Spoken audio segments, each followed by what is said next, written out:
Today's episode is brought to you by Canby Foursquare Church. Since 1978, a place to grow, connect, and serve.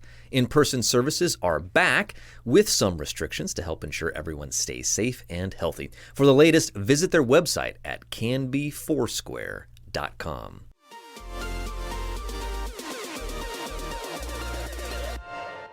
Welcome to Now Hear This Canby, your source for news. The threat of a possible teacher strike was avoided this week. There's a new, irresistibly cute creature winning over fans, and its name is Scootaloo. Sports. It's like Lucy in the football. You want to kick a field goal, if they take it away from you. We had to learn how to win. Goal can't be in the last second of the game! And interesting conversations. Because I'm one of the strongest girls ever, and I know that for a fact. I just really enjoy writing gossip as if I was a bear. With an old maid daughter that make the best moonshine in the coast. And if it would have hit me in the face, I think I would have died. I really do. I guarantee you would have died, man. Are you kidding me?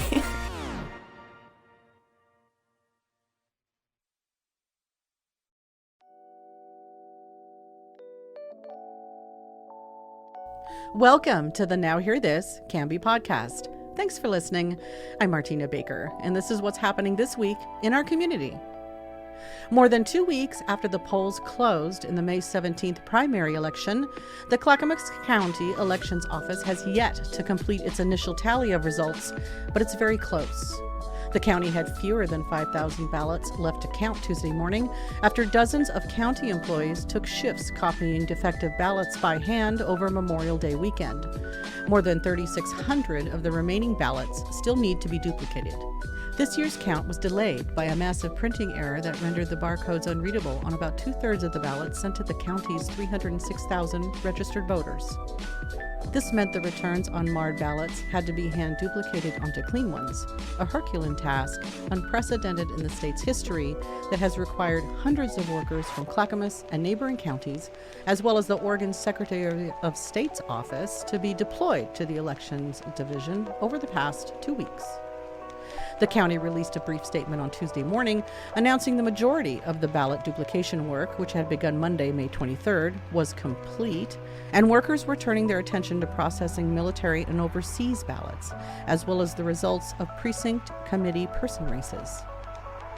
The office is also continuing to process ballots needing voter signature resolution, which are due by June 7th, the May 31st statement read. The Elections Office expects to have all ballots processed by the end of the week and will be on schedule to certify the election by June 13th.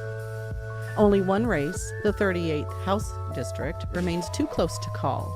Neelam Gupta, Director of Clinical Support, Integration and Workforce at the Oregon Health Authority, led Portland restaurateur Daniel Nguyen by just 2 votes on Tuesday morning. The district, which includes portions of Multnomah and Clackamas counties, is overwhelmingly Democratic. The printing error predominantly affected the ballots sent to registered Democrats, which significantly delayed results in that party's primaries, while also causing much confusion in ostensibly nonpartisan races like 2 Clackamas County commissioner seats. In the days immediately following the primary, incumbent Paul Savas held a commanding lead over several challengers, the most popular of which was North Clackamas School Board Chair Libra Ford, while incumbent Sonia Fisher badly trailed Wilsonville City Councilor Ben West, a more conservative candidate. But as more Democratic results have trickled in over the past 2 weeks, the race between Savas and Ford has tightened significantly, while the one featuring Fisher and West has flipped. As of Tuesday, Savas and Ford were running neck and neck, with the incumbent holding a 1-point advantage and the pair clearly headed for the November runoff.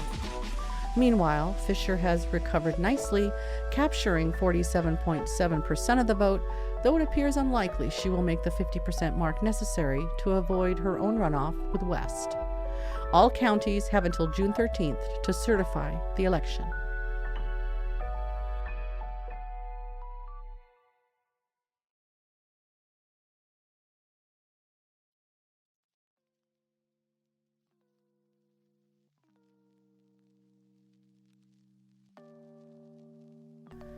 The City of Canby has continued work on the Grant Street Arch and downtown Canby Quiet Zone.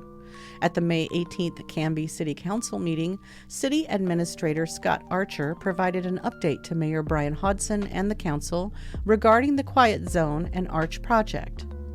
The project is nearing the final stages but has been delayed due to weather. The Quiet Zone will effectively silence train horns at the Grant, Ivy, and Elm Streets intersections in downtown Canby.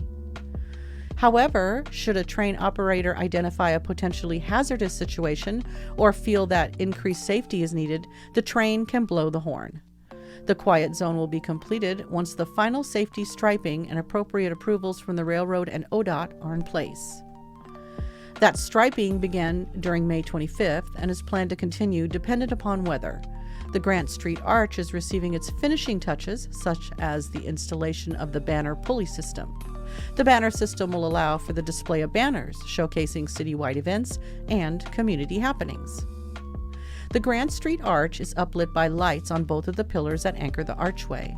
The lighting displays can be changed throughout the year to highlight events, holidays, or even the Canby High School colors.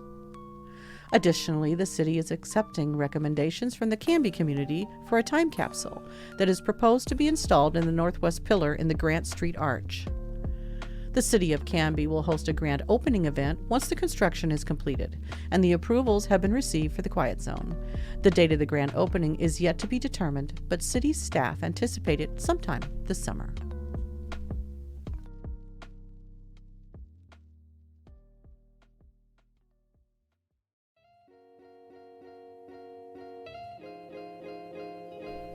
A federal indictment was unsealed today charging a Portland man with committing child pornography offenses while awaiting trial in a state child sex abuse case.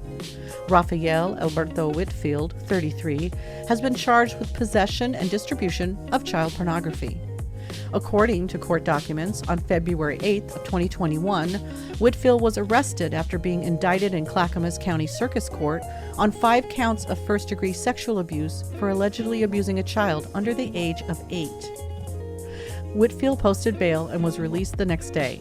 Shortly thereafter, law enforcement in Oregon began investigating Whitfield's use of Discord, an online instant messaging application to send and receive child pornography. Search warrant returned showed that Whitfield had used the platform to distribute images depicting child sexual abuse as early as September of 2020. Law enforcement continued investigating Whitfield throughout much of 2021. These investigative efforts culminated in an October 2021 search of Whitfield's person, car, and residence. Investigators seized 2 mobile phones, one of which was later found to contain more than 1,000 images depicting child sexual abuse. Many of these images were collected and saved while Whitfield was awaiting trial in Clackamas County. On May 17th of 2022, a federal grand jury in Portland indicted Whitfield and an arrest warrant was issued. On May 27, 2022, with the assistance of the Portland Police Bureau's Special Emergency Reaction Team, the FBI executed the arrest warrant at Whitfield's residence. When agents and CERT members knocked and announced their presence, Whitfield barricaded himself in the residence and attempted to take his own life by cutting his throat and wrist with a knife. Whitfield eventually exited the residence and was arrested and transported to a local hospital with non-life-threatening injuries. Whitfield made his initial appearance in federal court today before U.S. Magistrate Judge Stacey F. Beckerman. He was arraigned, pleaded not guilty, and ordered detained pending a 3-day jury trial scheduled to begin on August 2nd of 2022. Possession and distribution of child pornography are each punishable by up to 20 years in federal prison, a life term of supervised release, and a $250,000 fine. Additionally, distribution of child pornography carries a 5-year mandatory minimum prison sentence. This case was investigated by FBI Portland's Child Exploitation Task Force. The Portland Police Bureau assisted with Mr. Whitfield's arrest. Assistant U.S. Attorney Mira Chernick is prosecuting the case. Federal law defines child pornography as any visual depiction of sexually explicit conduct involving a minor. Child sexual abuse material depicts actual crimes being committed against children.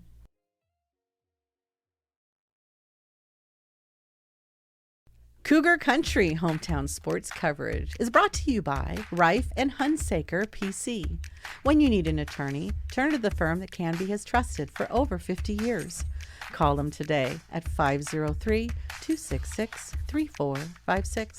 For the latest sports news, follow us on Twitter at Cougar Country OR and Instagram at Cougar Country POD. All season, the Canby Cougars baseball team has staked its reputation on a low-scoring, grind-it-out, work-a-day play style, sometimes even registering more runs than hits en route to victory. But in the semifinals on Tuesday, and with their season and a chance at the OSAA state title on the line, the 14th-seeded Cinderella Cougs flipped that script, blasting the home team, Clackamas Cavaliers, 14-9, and advancing to Saturday's finals tilt at Volcano Stadium. Incredibly, the 14 runs the Cougs scored in the semifinals contest was the most they had put on the board in a single game all season. They look like a completely different team from the one in last week's quarterfinals victory over Mountainside, in which they locked horns in a 0-0 stalemate until a seventh-inning solo shot by designated hitter Clayton Langdale. The Cougs appeared to blow the game wide open with a 7-run outburst in the second frame. The fun started with senior Kellen Oakes, whose hustle around the bags turned a likely double into a close triple. Logan Robinson drew a walk to get on base in the next at-bat, then advanced to scoring position on a ground out by Dominic Pepper. Canby got on the board with an Alex Evans double that drove home Oakes, then added another run with a throwing error. Ace pitcher Joe Brockmiller smacked a double in the fourth to score 2 more and keep the kettle boiling, then returned home a few pitches later on in a huge shot by Bryce Oliver that nearly cleared the left field fence. Then, senior designated hitter Clayton Langdale, whose 7th-inning solo shot won the game for Canby in the quarterfinals, did it again in the semis, knocking a 2-run homer to put the Cougs up 7-0. But the Cavs answered in the bottom of the fourth, tying the match with 7 runs of their own and retiring Brockmiller after what he had been, to that point, 3 near-perfect innings. Canby would rally, however, in the very next inning. It started when Cavs pitcher Jackson Jaha hit Gibson to load the bases, then walked a run home with Brockmiller at the plate. Senior Theo Netter banged a single to score Carson Goretzky and Gibson, and Brockmiller scampered home on a wild pitch with Langdale back at the plate. Oakes rounded out the 6-run bonanza with a 2 RBI double that the fielder seemed to lose in the sun. Clackamas posted 2 more runs in their 5th inning, but couldn't complete the rally, while Canby tacked on 1 more with another RBI single from Oakes in the 7th. Despite the rough going on in the 4th, Canby's ace Brockmiller picked up the wins for the Cougs. Oakes closed out the game for Canby, pitching 2.1 innings, allowing no hits, no runs, walking 1, and striking out 3. The number 14 Cougars have been the Cinderella story and unanticipated road warriors of the postseason. After beating Bend at home in the first round of the state tournament, Canby has been on the road for 3 straight wins over higher-ranked opponents. Canby faithful lined the left field fences, and as well as several stories of bleachers at the nearby football field due to high attendance, all making the half-hour drive to watch their Cougars pull off yet another upset and make history. The Class 6A State Championship game will be held at 5 p.m. Saturday on June 4th at the Volcanoes Stadium in Kaiser.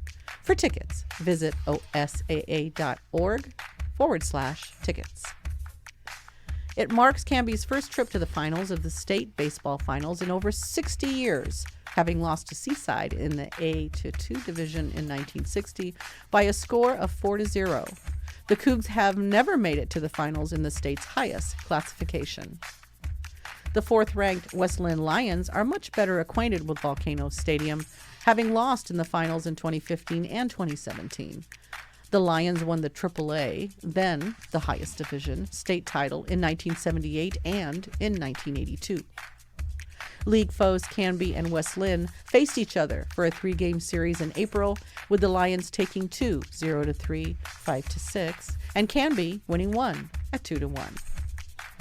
Known as Oregon's Field of Dreams, Volcano Stadium is home to the Salem Kaiser Volcanoes and has hosted the OSAA 6A State Baseball Championship since 1998. For photos, find the story on our website at canbyfirst.com or follow the Canby Current on Facebook and on Instagram.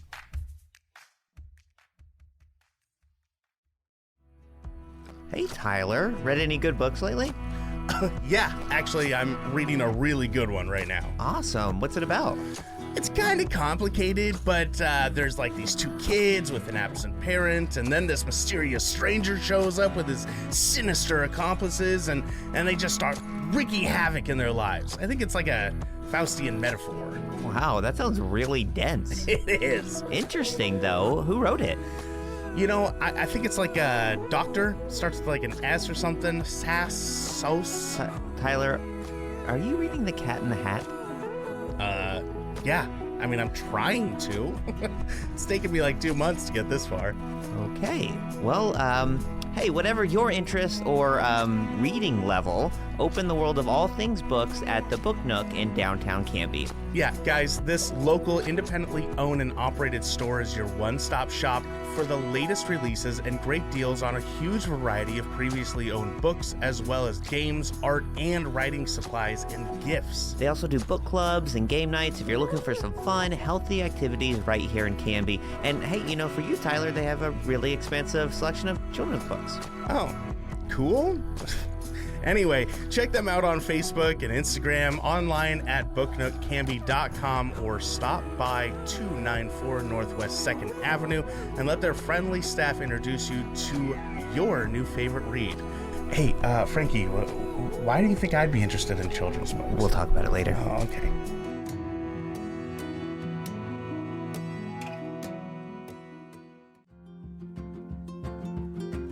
I'm Roz Mason, running for Oregon Senate District 26. I am committed to funding and supporting our police.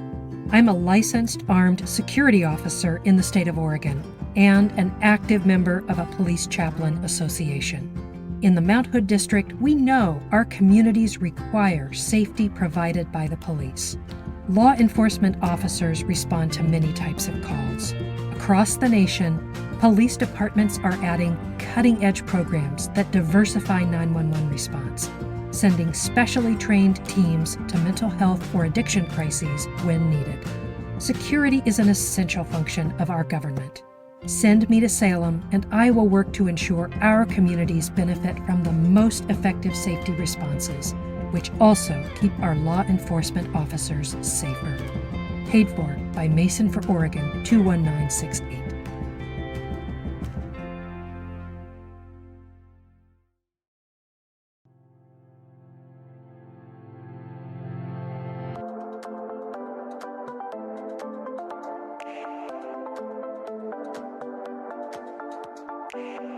Okay, so we've got Frank Cutsforth on the line of Cutsforth Market, joining us from a little well-deserved family time out in Montana. And obviously you've been following the exciting story of the week out here, which is Canby baseball making it to the state finals with a thrilling 14-9 win at Clackamas High School. Frank, you were on the Canby baseball team the last time we made it, the last and only other time that we made it to the finals, which was in 1960, along with another number of other names that folks around here would probably recognize or be related to, in Wayne Oliver and Al Kraft, among others. Frank, you told me you wanted me to call you and just tell me some stories about this incredible team and the memories you guys had. Yeah, it's you never lose these things as your kid going through, and successes where we might have in life, music or games or whatever. But the baseball was kind of our life as kids growing up, and we kind of the first teams that played Little League in Canby, Wayne and Alan and myself. And of course you get in high school and you start playing. And so this 60 season was quite interesting because we were in the Capital Conference, which had the North and the South. And our set division was Mount Angel, Woodburn, Jervis, Canby, North Marion, basically. So we played the season and we thought we finished second. And and we won. We were one game behind Mount Angel, who was coached by Dick Brown, who came to Canby to be our coach and superintendent for years and years. So Dick, long time. So we were playing the season, and we thought we were done. We went to the coast. Our coach was Charlie Driggers, and Joe Drigger still lives in town. That was his dad. Charlie coached in the 50s and early 60s in basketball and baseball. So anyway, at the end of the season, Charlie had lined up a doubleheader at Warrington, Oregon, kind of the last of the season thing, because just to get away. So we went to Warrington on this weekend, and we played a doubleheader, and we won the doubleheader, and came home and found out that Mount Angel lost 2 games. Our guys are leading the league, and we leapfrog into first place. And so that required a game against the Southern winner, which was Sarah Catholic in Salem, and they were kind of a juggernaut of the sports in that era. Mm-hmm. And they came to Canby. We got home and played right away, and we beat them 1-0 in a close game. And then this unexpected stuff started happening. So we won 1-0. Then we were told to go to Mac High over in Eastern Oregon, Milton Freewater. We didn't know where Milton Freewater was. Before we get there, so that sounds like that was a really surprising upset at the time.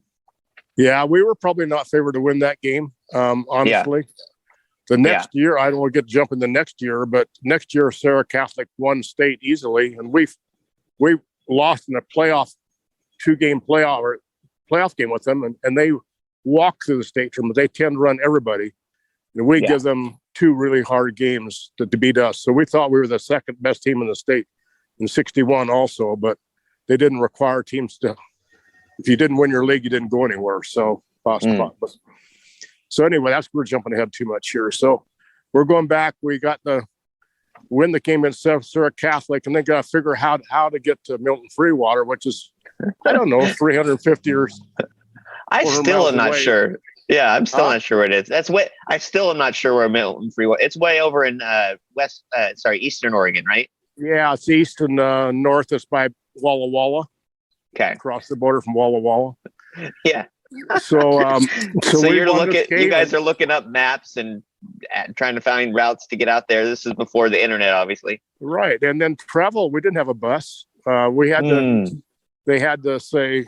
Charlie said, he asked my folks, can we use your station wagon to take some kids? And my folks volunteered their station wagon. He loaded up and Doc Harms, who was a student at Oregon State in the veterinary medicine, came to see his brother.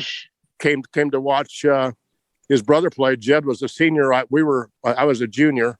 So Doc Harms took a load of kids along over there. So we all made it over there. Bud Kraft, that was Alan's dad. And so we played Milton Freewater, and nobody knew about us either, by the way. We got there, and we were facing a kid, a left-hander, redhead kid that really threw the ball hard. And he was the rumor was he was a Yankee prospect. The Yankees were looking at him. Yeah. So anyway, that makes you think about it a little bit. So anyway, it was no score game for a while in the 4th inning. Then I remember I lined a shot up the middle and missed this kid's head by inches. Wow. And that started us about a 6-run or 7-run inning. It shook the kid up quite a bit. And so anyway, we won that game 10-1. Wow. And then we had to go to Drain, Oregon, which is down below Eugene. And they were probably the number 1 team in the state at that time at that level. Mm-hmm. There was a semi-pro team in town called the Drain Black Sox, and they were a bunch of college kids in the summertime that worked in the mill, but they played baseball.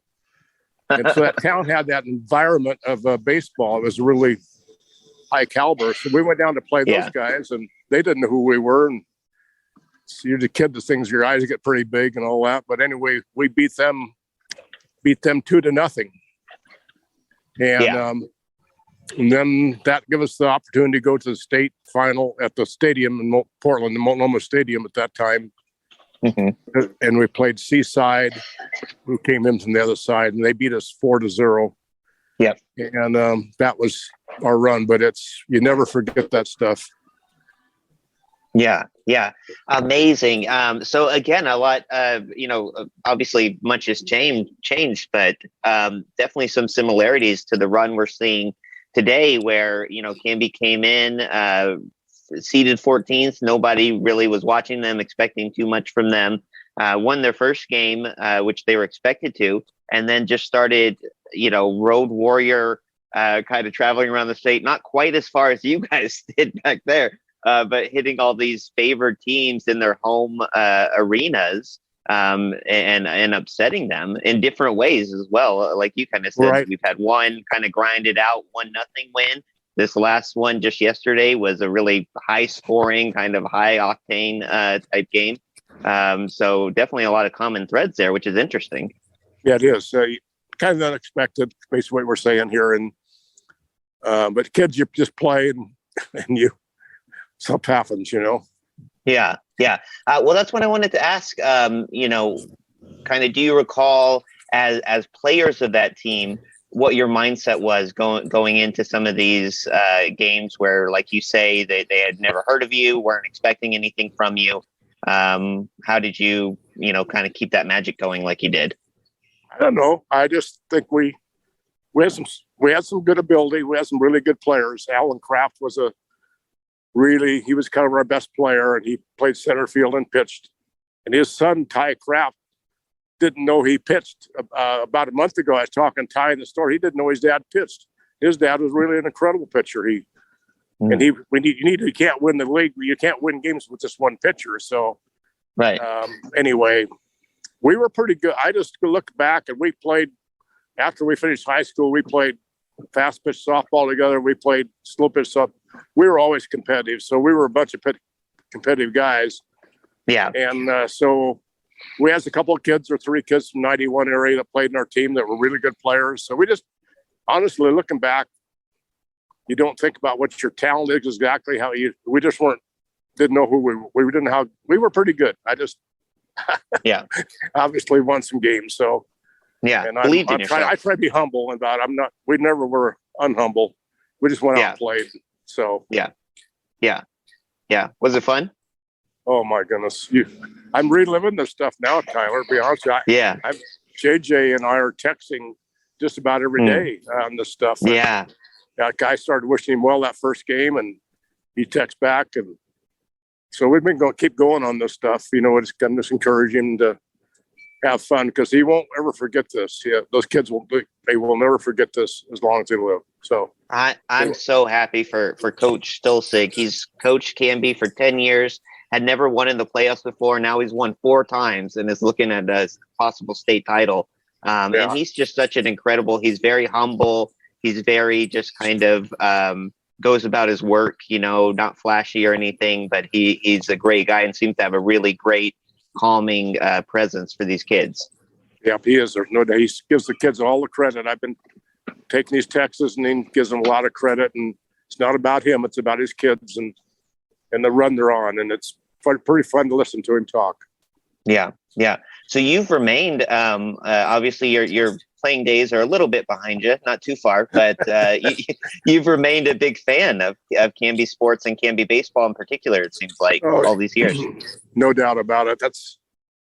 Wayne Oliver was probably the top of the list of this stuff because he did so much stuff with baseball, but we're kind of built the same. It's just the fabric of who we were as kids growing up, and we love the game, and we just like the families that went through Canby. And it's just fun to see, like the Netter kid playing, Eddie Netter's son, and other kids. I've a little bit changed because all my kids played sports. Kelsey played softball. My 4 sons played varsity baseball, and 3 played in college. And so we're a baseball family, and we're just sports family. So all this stuff makes sense to us.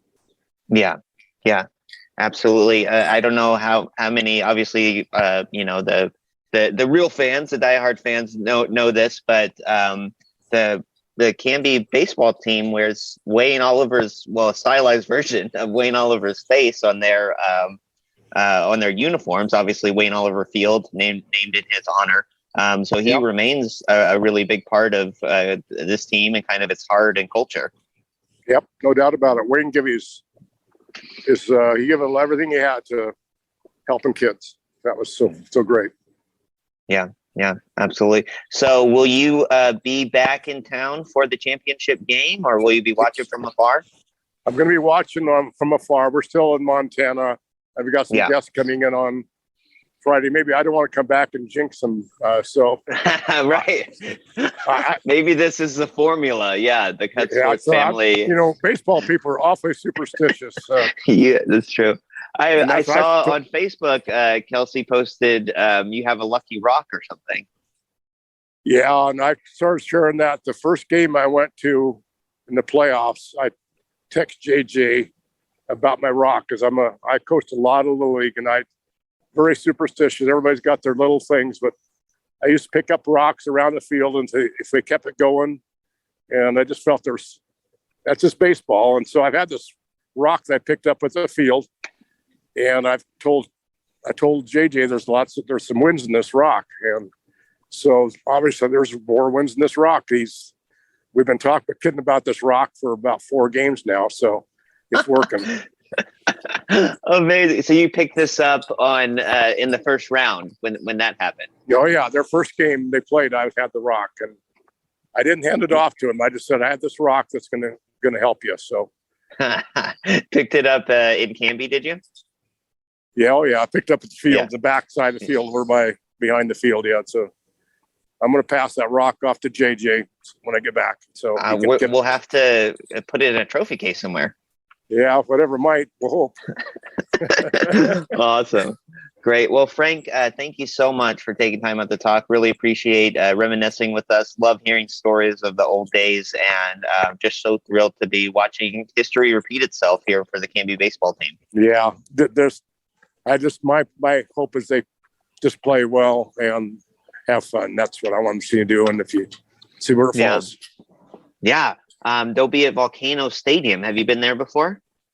Oh yeah. It'll be amazing. Yeah. Quite a few times. There haven't been stadiums I haven't been to, Tyler, in the state of Oregon. Yeah. That's kind of my DNA, quite honestly. Yeah. What do you think about these guys playing in a professional minor league stadium? You think that'll affect them a little bit, or? Yeah, I think they've seasoned themselves. Look at this whole season. If you look at the league, they played in the toughest league in the state. Yeah. So this prepared them for this time.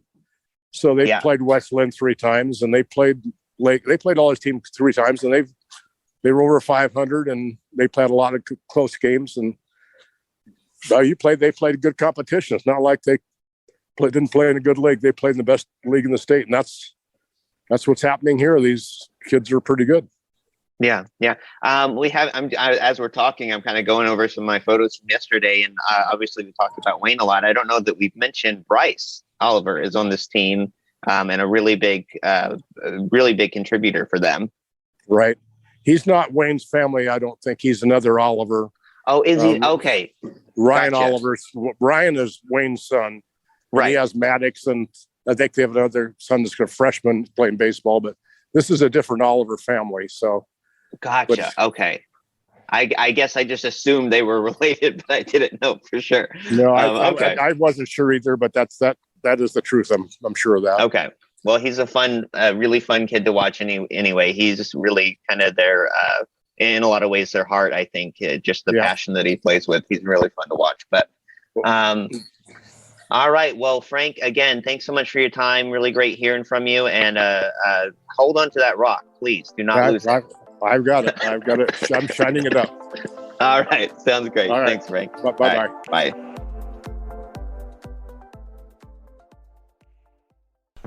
Hey, Frankie. I've loved working on this show with you and all, but I think it's time I go all in on becoming a full-time gamer. Oh, yeah? That's great, but aren't you always talking about getting owned by, 11-year-olds in Warzone and stuff like that? No. That was because my upload speeds, remember? Whenever I had to drop on someone, I would get destroyed because of the internet lag. Right. internet lag. Anyway, that all changed when I switched to Direct Link. My upload speeds are way faster now, and my online rank has improved a ton. Bro, I'm gonna be Twitch famous. I'm glad to hear it. And you know, just in case, if the whole professional gamer thing doesn't work out, it will help you with uploading files for the show. Not a chance, my man. And hey, when I become famous and bring in the big bucks from that sweet, sweet Twitch contract, you'll be the first to hear, I told you so. I've got the skills, and now I've got the reliable internet. It's just a matter of time. I'm rooting for you, buddy. Hey, before all that, how about you remind our listeners how they can get the best and fastest upload speeds in Canby? Just go to directlink.coop/internet or call them at 503-266-8111. Then pick the plan that's right for you. Every speed, not just their top tiers, come with unlimited data and upload speeds up to 10 times faster than other providers. Give them a call, and just like my Twitch career, you won't be disappointed. Oh my gosh. Hey, I'm AJ. I'm your local Oddmos franchise owner. I'm Mike, co-founder of Oddmos. And we're the hosts of The Odd Pod, a podcast about life in the pizza industry. We're going to have on some franchisees. We're going to have some different vendors on. We're going to get a snapshot of what goes on behind the scenes in the pizza world. Don't forget to tell them about the sports. There's sports. And the crazy wacky pizza that we have every Wednesday that we create. And we also have a special guest every week as well. And I'm Gage, OddPod's senior sports analyst. Gage, who gave you that title? Me. Oh boy. Find us on Spotify and Apple Music and the Podbean.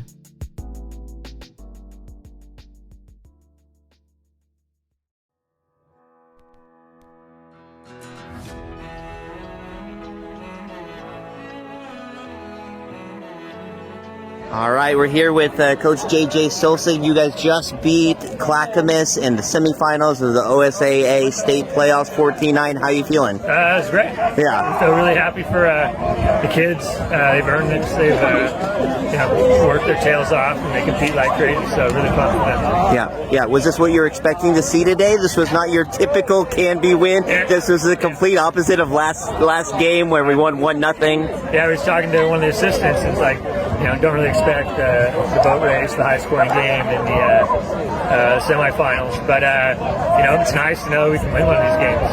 Kids hit the heck out of it, and give credit to them. They hit the heck out of the ball in that fourth inning and made a game, and our guys responded, and we kept putting together good at-bats and finding ways to fight for each other. So really encouraging. Yeah.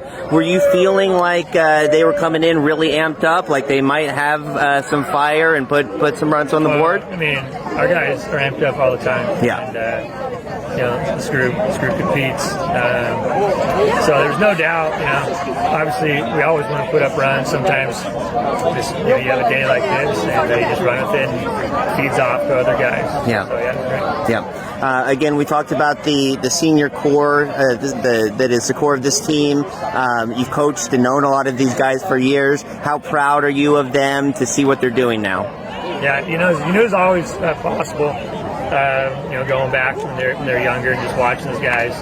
Not even really skill set, just the way they compete and play for each other and just generally enjoy being around each other. And I think that can take you a long ways, regardless of talent. Now we do have good talent, obviously that helps. And then you can't forget about the young guys too. Right now our roster has 22, we can suit 20, and it's 11 seniors, but there's a handful of juniors and a couple sophomores that work hard. It's fun to see them in practice and their contributions in the game. Yeah. Did you have a game plan, a strategy coming into today's game? Well, I think you always do. You got something. We knew we were going to face. We figured we were going to face that right hand they started, and we did some things to kind of prepare for that, and we kind of got after them in the second inning. Yeah. But I think the kids just kind of stayed with their plan, and you can't change a whole lot, because then I think the kids kind of start seeing a panic, and we just kind of keep doing what we're doing, and good things are happening. Yeah. They were scoring in all kinds of different ways there in that second inning, and then when they put together the 6 runs in the 5th or whenever it was, again, that's not necessarily what we've seen out of can be a lot of games this season. What do you think was going on there? Again, just they don't they don't want it to end. These guys are hungry to keep playing, hungry to have another day together. Yeah. And I think it's just, hitting's contagious. You guys got a good at bat. The next guy wants to have a good at bat. Some of those guys really hit some baseball. It's hard to hit. Yeah. We're going to face West Lynn in the finals. We've played them before. What do you think we'll see out of them? Yeah, they're a good squad. Joe and his staff did a good job. They hit the ball well. We lost. We won one, and they beat us twice. And I think that last game that we felt like we kind of let one get away. Yeah. But they're a good squad. We're playing well. Should be a good baseball game Saturday. Yeah. What will you be telling your players going into that game? This is their first finals, I think, ever. Yeah. I don't know when the last time Cam made it, but for this group, just we got to stay with what we're doing and enjoy it.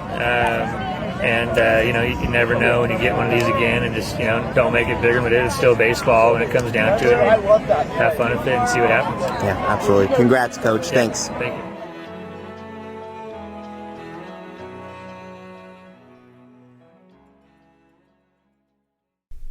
Tyler, did you know that the Australian lyrebird can mimic any sound that it hears, even chainsaws? No, that's super interesting. Did you know that a baby puffin is called a puffling? Or that baby sea otters can't swim, so their moms wrap them up in pieces of kelp until they learn how to paddle? Wait, do you know any trivia that isn't animal related? Not really, but here's some stuff you may not know about the Wild Hare Saloon, where Canby goes to eat and have fun. Okay. The Wild Hare is one of Canby's longest running locally owned restaurants. Owners Joan and Darren Moden have been in business for 16 years. That's cool. Yeah, heck, you were just a baby back then. Wait, what? And they love to give back. They've been members of the Canby Chamber for that long, and they donate over $20,000 to local sports, FFA programs, and civic organizations each year. Wow, I'm legitimately caught off. That's cool. Yeah, they also support more than 30 jobs in the community through their award-winning staff, some of them as young as 18. Hey, that's older than you are. Dude, I'm 10 months younger than you. With the days getting longer and the weather getting warmer, the Canby Wild Hare's expansive outdoor patio is the place to be. Furry friends welcome. Well, that sounds great. I'm going to go check them out just off of Highway 99E next to the Space Age in Canby at 1656 Beaver Creek Road in Oregon City, or on their website at thewildharesaloon.net. Now Hear This Canby is produced by me, Tyler Clausen. Our content director and star reporter is Tyler Frankie. And of course, our show is edited by Cameron Clausen.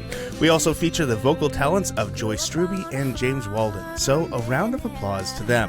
The song that you're hearing right now is Canby by singer-songwriter Olivia Harms, used with her permission. To find more work from her, you can visit her website, olivia13.com. Now Hear This Canby is dedicated to preserving independent local journalism and redefining local news with our fun, fresh, and energetic brand of storytelling. Our sincere thanks to our local sponsors who make this show possible. Please show your appreciation by supporting the small businesses who support us. The production of Now Hear This Studios, Canby's locally owned full-service audio, video, and media production company. Our mission is to produce the best content in the universe, and we'd love to help you do it. Find us online at nhtstudios.com.